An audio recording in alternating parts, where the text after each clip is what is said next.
Ik ben Fien Muller. Ik ben Hannes van Severen. En wij zijn gestart in 2011 als Muller van Severen. En voordien waren wij individueel bezig met Hannes met sculpturen, ik met fotografie, video. We zijn beginnen samenwerken in 2011. Ik kreeg eigenlijk de vraag van Veerle Wenes om iets te doen in haar galerij. Die galerij was toen ook redelijk nieuw. Ze was juist begonnen als Valerie Traan. Maar het was wel al de gewoonte om als zij iemand vroeg, dat die persoon, die kunstenaar, iemand anders betrok in die tentoonstelling. En Hannes en ik hadden eigenlijk al heel lang de goesting om wel samen te werken, maar we vonden niet specifiek het medium eigenlijk. En dan zijn wij eigenlijk meubelen beginnen maken. Ondertussen waren we hier ook wel in het huis aan het renoveren. Kwamen we in contact met dat specifiek materiaal waar we dan later veel mee gewerkt hebben, die PE. Dan begonnen we dan dingen met verzinnen in combinatie met die messing te werken enzovoort. Dus van het een kwam snel het andere. En we hadden ook een probleem hier in de living. We hadden geen elektriciteit boven ons hoofd. We wouden daar licht boven een tafel. En zo is die tafel met lamp eigenlijk ontstaan. Dus zo zijn die dingen redelijk snel eigenlijk zich beginnen vormen. En dus op een paar maanden tijd dan hadden we dan een show klaar in Antwerpen. En we voelen ons daar wel echt heel vrij in. Dat was nieuw voor ons om met die functie bezig te zijn. Maar dat gaf die beperking van die functie eigenlijk, gaf ons eigenlijk een soort enorme vrijheid. Ik denk wat wij maken is redelijk leesbaar.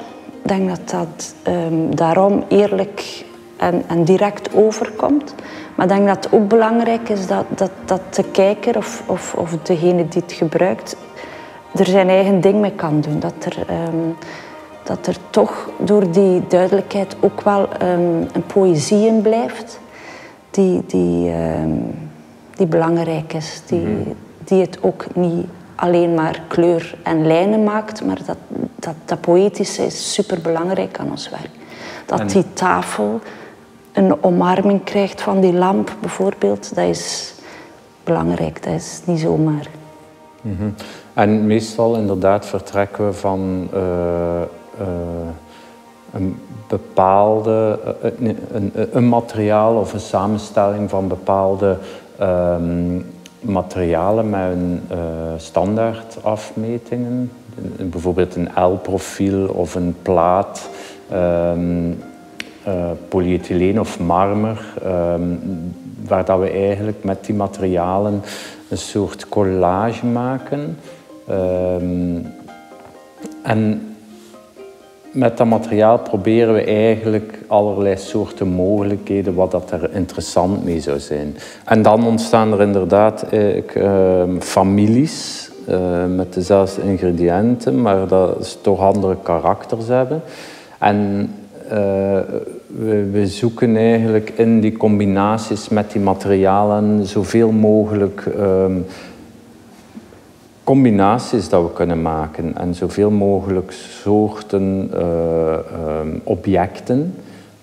En daarin, als er dan een soort gevoel ontstaat van dat we onszelf aan het herhalen zijn of dat we niet meer verder kunnen, dan gaan we beginnen selecteren in wat dat we daarmee hebben gemaakt of ontworpen. En dan eigenlijk ontstaan de selectie van dat onderzoek naar die soorten materialen en welke vormentaal we daarmee kunnen aangaan. Ja, maar het ene meubel leert ons eigenlijk het tweede maken. Ja. Door het ene keer iets te maken, denkt je van, maar dat is dan ook mogelijk of dat is niet mogelijk. Dus ontstaat er een tweede ding. En zo ontstaan er wel groepen. De dialoog met de ruimte is altijd zeer belangrijk geweest. Dat is al eigenlijk heel belangrijk en een onderzoek geweest in ons individueel werk. waarbij dat ik ook in ruimtes een soort installaties maakte, waarbij dat ik zowel de vloer, de muur als het plafond betrok. En zodat je eigenlijk niet enkel naar het object zelf kijkt, maar ook naar de ruimte, de rond. En bij onze objecten samen, die we samen maken, is dat ook heel belangrijk. Het is een soort onderzoek naar zowel de aanwezigheid als de afwezigheid van dat object in een ruimte. Een soort transparantie waardoor dat werk eigenlijk wordt opgenomen in de ruimte, maar er ook... Maar waar je ook doorkijkt naar de ruimte. En het is niet alleen de ruimte die meespeelt in ons werk, het is ook eigenlijk de persoon die het aankoopt of die ermee leeft, die het invult met zijn eigen persoonlijke dingen eigenlijk. En waardoor dat het elk werk op zich een ander werk wordt, een soort... Het zijn een soort sokkels voor uw persoonlijkheid, zou je kunnen zeggen. Ja. De manier waarop dat we beginnen werken in de ruimte als we aan iets nieuws beginnen, is zeer primitief. En dat is met een stuk karton of dat is met het plakken, knippen. Dus die manier is niet veranderd als ervoor. En ik denk dat dat iets is dat ook niet zal veranderen. Dat is hoe dat we zijn. We zijn ook ongeduldig. We willen, als we ideeën hebben, redelijk snel in de ruimte beginnen werken. 1 op 1, met een slechte las, maar toch wel dat ding beginnen bouwen in de ruimte. En dat is iets dat belangrijk is in Hans die 10 jaar. En ik denk dat dat iets is dat niet zal veranderen. De manier waarop dat we dingen maken, de dingen, hoe dat die tot stand komen, is eigenlijk zeer met niet veel of met heel weinig en eenvoudig.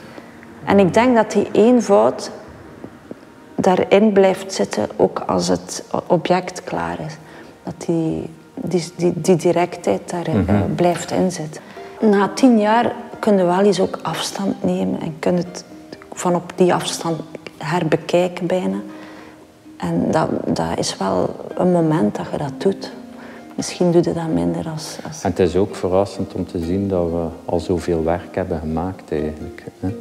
Dus ja. Maar ik vind het altijd leuk om zo die families te zien.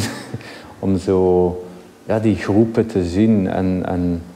Het zijn niet alleen groepen, daartussen doen wij ook dingen. Hè. Ja. Het is eigenlijk zijn het altijd, wat je groepen noemt, zijn eigenlijk altijd tentoonstellingen geweest. Vrij geconcentreerde momenten. Maar daartussen zijn er ook dingen gebeurd die daar wat tussen zitten. Die de boel ook aan elkaar lijmen, denk ik. Ik vind het wel heel aangenaam of heel leuk dat we na 10 jaar terug als een soort thuiskomst dat kunnen ervaren om terug in Gent en voor ons eigen publiek iets te betekenen of te tonen waar we mee bezig zijn en waar we die 10 jaar aan gewerkt hebben. Ik vind dat eigenlijk heel leuk dat dat in ons thuisstad mag gebeuren. Dat vind ik wel belangrijk ook. Ja, maar het is ook een soort persoonlijke opvatting van ons over hoe dat we, wat dat we doen met de collectie in contrast met ons werk,